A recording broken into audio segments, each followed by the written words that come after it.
आपकी इज़्ज़त बढ़ानी हो तो 5 बातें ध्यान में रखिए। अगर आप चाहते हो कि लोग आपकी इज़्ज़त करें तो आपको 5 बातें ध्यान में रखना ज़रूरी है। आप जो भी लक्ष्य प्राप्त करना चाहते हो या कोई भी काम करना चाहते हो या करने वाले हो तो फिर किसी को बताने की बिल्कुल ज़रूरत नहीं। बहुत सारे लोगों को आदत होती है कि वो हर बात दूसरों को बताते रहते हैं। ऐसा आपको करने की बिल्कुल ज़रूरत नहीं है। अगर आप ऐसा करते हो और अगर मान लो कि आपकी लक्ष्य प्राप्ति से वंचित रह गए तो 2 बातें हो सकती है। पहली ये कि लोग आप पर हँसेंगे या लोगों की नज़र में आपकी गलत इमेज तैयार हो जाएगी। लोग समझेंगे कि ये तो सिर्फ बातें ही करता है, काम तो कुछ करता ही नहीं। अपनी पर्सनल बातें लोगों से छुपा कर रखने में ही आपकी भलाई है।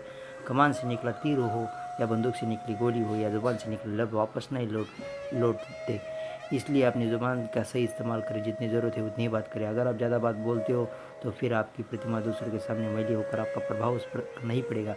ज़्यादा बात करने से प्रभाव उस पर नहीं पड़ेगा। ज़्यादा बात करने से आप कुछ गलत बात बोलकर सामने वाले को अपनी कमज़ोरी दिखा दोगे। इससे आप सामने वाले के जाल में फंसकर अपना नुकसान खुद ही करवा सकते हो। इसके अलावा अगर आप चुप रहकर सामने वाले को ज़्यादा बात करने का मौका दोगे तो संभावना है कि आपको उसकी कमज़ोरी पता चल हो सकती है, जिससे आपका नुकसान नहीं होगा। इसलिए दूसरों को बोलने का मौका दे, खुद शांत रहकर सतर्क रहे। अगर आपको यकीन नहीं हो रहा तो आप नोटिस कीजिए कि बड़े लोग कभी अनावश्यक बातें नहीं करते। जितनी आवश्यकता होती है उतना ही बोलते हैं। आपकी इमेज और रेपुटेशन से ही आपका प्रभाव सामने वाले पर पड़ता है। आपका प्रभाव ही आपकी इमेज से ही सामने वाले पर प्रभाव होता है। इसलिए अपनी इमेज को दुनिया की नज़र में बनाए रखें। आपका दुनिया पर प्रभाव ही आपकी ऊर्जा है। आपका प्रभाव दुनिया पर ऐसा बनाए रखें कि लोग आपका मजाक उड़ाने से पहले 10 बार सोचें। आपकी इमेज दुनिया के सामने 4 चीज़ें से तय होती है: आपके कपड़े से, आपके पैसे से, आपकी बातों से, उससे या आपके काम से।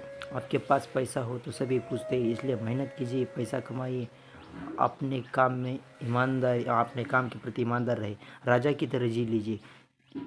आप जिस तरह दुनिया की नज़रों में खुद को दिखाते हो उसी तरह से आपकी इमेज दुनिया की नज़र में तैयार होती है। इसलिए खुद को लोगों की नज़र में राजा की तरह घमंडी नहीं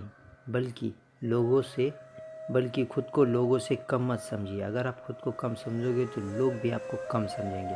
खुद पर यकीन करें। अगर आप खुद पर यकीन करेंगे तो फिर लोग भी आप पर विश्वास करेंगे। जो चीज़ें आसानी से मिलती हो उसकी कोई कदर नहीं करता। यही नियम आप पर लागू होता है। अगर आप चाहते हो कि लोग आपकी वैल्यू दें तो आप उनसे दूर रहे या उनके लिए कम अवेलेबल रहे। ज़्यादातर अपना ध्यान अपने काम के प्रति रखें, तभी लोग आपकी वैल्यू करेंगे।